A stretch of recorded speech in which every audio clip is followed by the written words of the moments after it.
So, my friends, today there are many questions regarding the counteroffensive by the Ukrainian forces, as we can see that progress has halted in the Zaporizhia direction. Unfortunately, the Ukrainian forces are not able to advance rapidly yet, but only swift progress can guarantee the success of the operation. With slow advancement, the occupiers have time to fortify new positions and create new minefields, forcing the Ukrainian forces to start over each time. Today, we can observe that the occupiers have increased the number of attacks along the entire front line, and yesterday they made 4 attempts to advance in the Robotyne area. The front line remains unchanged, with Ukrainian forces repelling all attacks. But the situation is complex because the Russians continued their attempts to regain lost positions.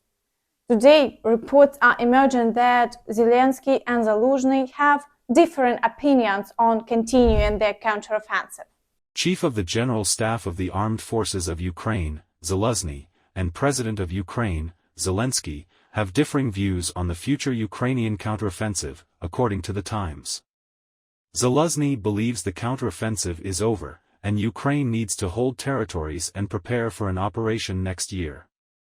Zelensky holds a different opinion. The publication notes that Zelensky's position aligns with the view in the West, which suggests that his war for Ukraine's survival seems to have reached a dead end. The Ukrainian leader, as per the Times, is aware that the patience of the West is limited regarding his stance on reclaiming all territories annexed by Russia since 2014. In summary, the situation is complex. The war will continue for at least another year, and you can share your forecasts in the comments. But before we continue, please share this video on social media and watch it till the end. It greatly helps promote my channel. Thank you. In the Vuhledar direction, a counteroffensive is not currently underway. It appears to have been a secondary direction in which the General Staff decided not to advance further for now, and Ukrainian forces are holding their defensive positions. Meanwhile, the occupiers are shelling the entire front line, and their offensive actions have ceased for the time being. The occupiers have started regrouping, and all their attempts to advance have been unsuccessful. The front line remains unchanged. In the Kherson direction, the occupiers continue heavy shelling along the entire front line. There are ongoing attacks from Kinburn Spit on Occupiers, and drones have been spotted over Mykolaiv again. Overall, the Russians' activity remains high, but there have been no new advancements from the Ukrainian forces along the front line. In the Avdiivka direction, battles persist as the occupiers have resumed attacks in the Novokalinovo area. They are attempting to break through to Avdiivka and are launching offensives in the vicinity of Opytne to prevent the Ukrainian forces from getting closer to Donetsk. The battles around Pervomaiske are ongoing as well. The General Staff reported repelling over 10 attacks in the past day, so the situation remains complex. But the front line remains unchanged.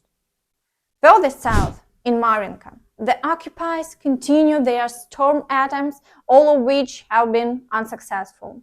In the Novomykhailivka area, they've been trying to break through for several days, but they haven't made any progress.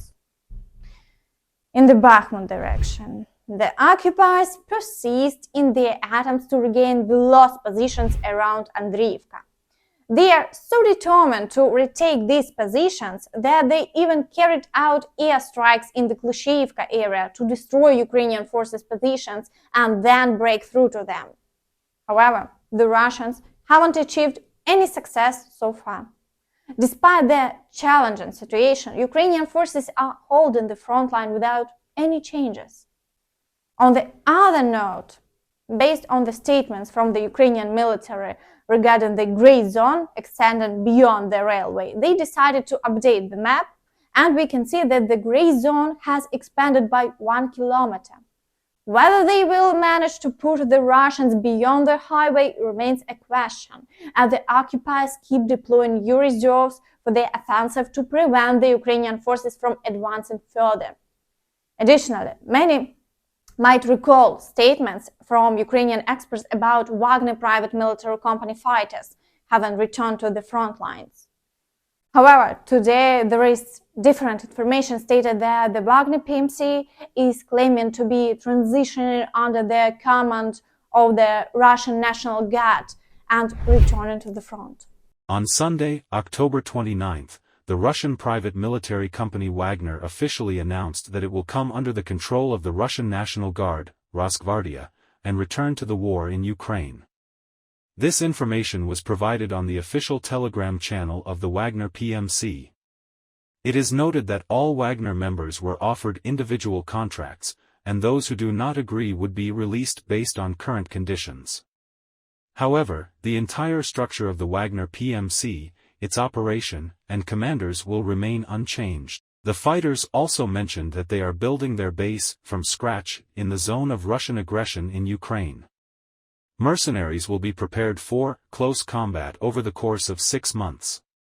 Presumably, this refers to the front lines in Ukraine.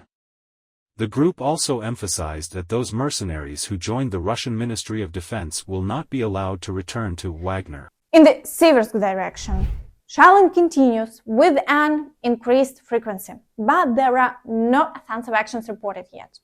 In the Kremina area, the occupiers shelled the forests and Nevsky, attempting to target Ukrainian positions. However, there are no offensive actions and no changes along the front line.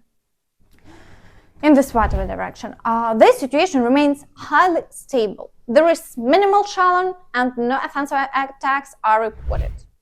As for the Kupiansk direction, it appears that a new wave of offensive actions may be approaching, as there has been a significant increase in shelling along the entire front line. Furthermore, the occupiers are not only targeting frontline villages, but also striking deeper into the rear, attempting to hit Ukrainian supply depots. Indeed, the longer the war goes on, the more adept they become at warfare, and with each passing day, the situation becomes more challenging. Meanwhile, in Russia, the situation remains unsettled. In Mahachkala, one of the cities in Russia, yesterday evening a crowd of people stormed the airport building with a Palestinian flag. They were searching for Jews among the airport staff, stopping cars and attempting to board a plane arriving from Tel Aviv. The police didn't intervene, but merely urged them not to break the law. In one video, a law enforcement officer tells the protesters that he perfectly understands their state.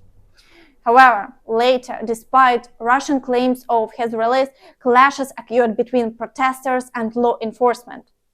Corresponding videos have surfaced online. It's reported that the airport was liberated from unauthorized infiltrating citizens as of 2020 Moscow time. The airport's operations have been suspended until November 6th. Nevertheless, Telegram channels soon published videos showing people hurling trash and stones at law enforcement. Another video captured explosions, the source of which couldn't be determined. It's reported that law enforcement personnel may have been injured during the unrest.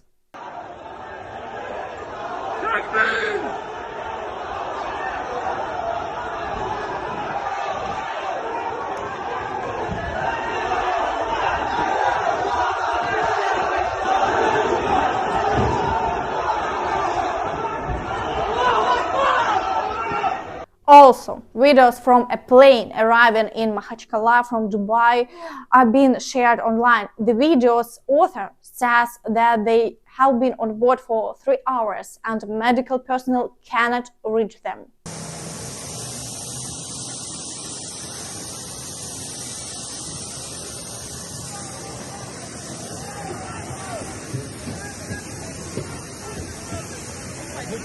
На борт, быстро все на борт! На борт, быстро все на борт! And that's all from me. Don't forget to like this video, subscribe to the channel, and click the notification bell to stay updated on all the latest news.